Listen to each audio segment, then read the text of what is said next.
مهند عبد الحسين شاعر شعبي متعدد المواهب، بدأ في مجال الفن المسرحي، كتب أعمالا مسرحية ومشاهد تمثيلية، كما عمل في الخط ولديه مشاركات ومعارض كثيرة. وبعد انتشار ودخول الحاسوب والعمل الإلكتروني، أصبح الخط اليدوي هواية يمارسها في أوقات الفراغ.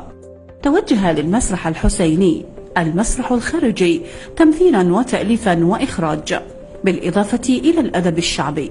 كتب عددا كبيرا من القصائد الشعرية الوطنية الحسينية والوجدانية، وشارك في مجموعة من المهرجانات المحلية والدولية، وهو عضو اتحاد الأدباء الشعبيين العرب والعراقيين وجمعية الأدباء الشعبيين العراقيين، وعضو نقابة الصحفيين العراقيين. عمل في مجال الإعلام منذ عام 2000، وساهم بإصدار جريدة ورقية اعتمدت وسجلت في نقابة الصحفيين العراقيين